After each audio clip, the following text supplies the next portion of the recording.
What if I told you that right now, governments around the world are building a secret AI system that could change everything? I know it sounds like the stuff of sci-fi movies, but it's true. And I'm not just talking about any old AI system, I'm talking about a highly advanced, surveillance-powered network that could give them unprecedented control over our lives. It's like something out of a dystopian novel, where the government has eyes and ears everywhere, watching our every move. But it's not just about surveillance, it's about using that data to predict and manipulate our behavior. And that's what makes it so scary. I mean, think about it, with great power comes great responsibility, but what if that power falls into the wrong hands? As I've been digging into this topic, I've realized that it's not just about the technology itself, but about the intentions behind it. Are governments using AI to keep us safe, or to keep us in line? It's a question that's been on my mind a lot lately, and one that I think we should all be asking. And the more I learn, the more I'm convinced that we need to have a serious conversation about the role of government AI in our lives. But before we get into the nitty-gritty, let's take a step back and look at how this technology is being developed.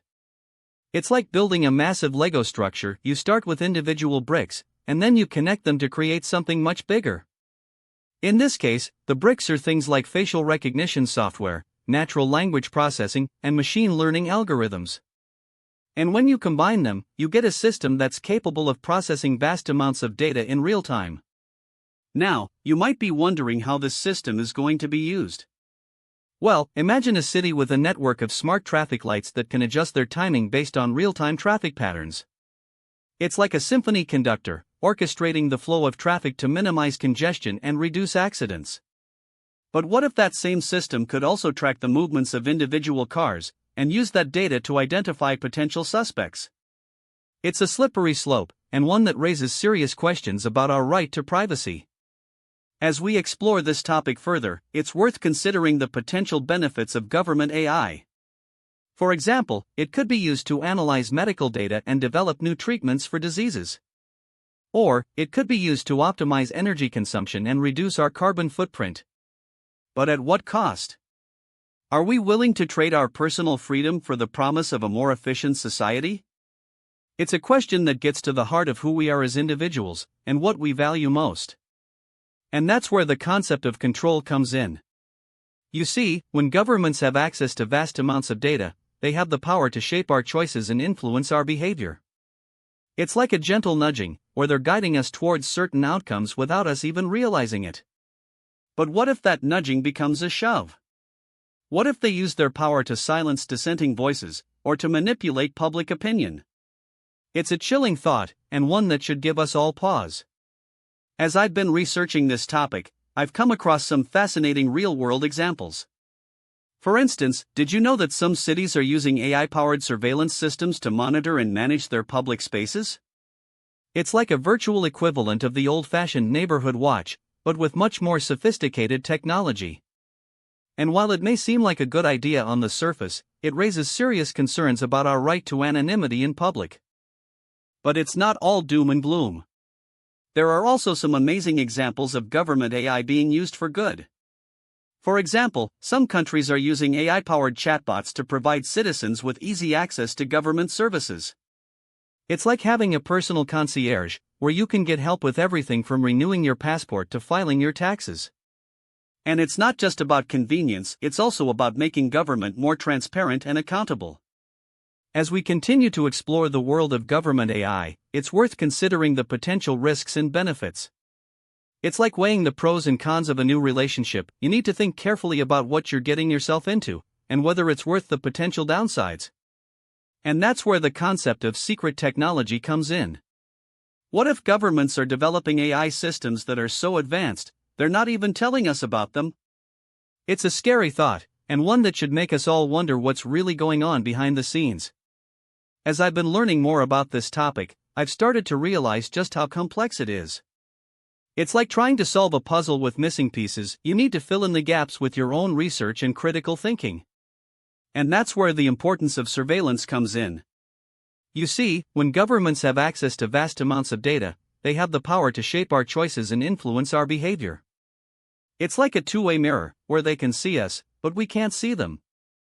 But what does it all mean for us, as individuals? How can we navigate this brave new world of government AI, where the lines between public and private are becoming increasingly blurred? It's a question that I've been grappling with, and one that I think we should all be asking. And it's not just about the technology itself, it's about the values and principles that guide its development. As I reflect on my own relationship with technology, I have to admit that I'm a bit of a skeptic. I mean, I love the convenience and connectivity that it brings, but I'm also wary of its potential risks and downsides. And that's where the importance of critical thinking comes in. We need to be aware of the potential biases and limitations of government AI, and to think carefully about how it's being used. It's a big responsibility, but it's one that I think we're all up to. So, what's the bottom line? Is government AI a force for good, or a threat to our freedom and autonomy? I don't have all the answers, but I do know that it's a conversation we need to be having. And it's not just about the technology itself, it's about the kind of society we want to create. Do we want to live in a world where governments have complete control over our lives, or do we want to preserve our individuality and autonomy? As we look to the future, it's worth considering the potential implications of government AI. It's like trying to predict the weather. You need to look at the trends and patterns, and then make an educated guess about what's likely to happen. And that's where the concept of control comes in. What if governments use AI to manipulate our choices and influence our behavior, without us even realizing it? It's a chilling thought, and one that should give us all pause. But it's not all speculation. There are some real-world examples of government AI being used to shape our behavior.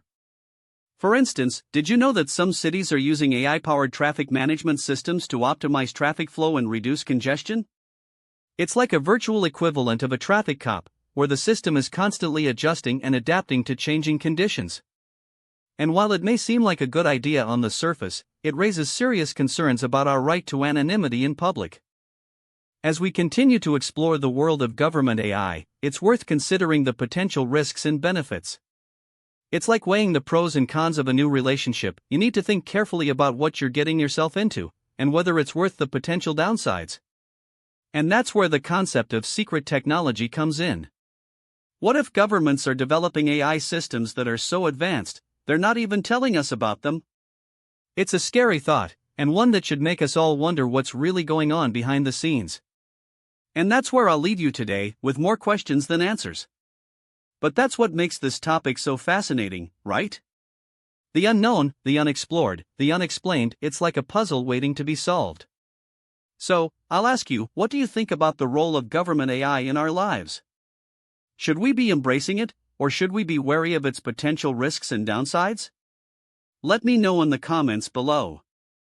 And if you're as curious as I am about the latest developments in AI and technology, be sure to subscribe for more thought-provoking videos like this one.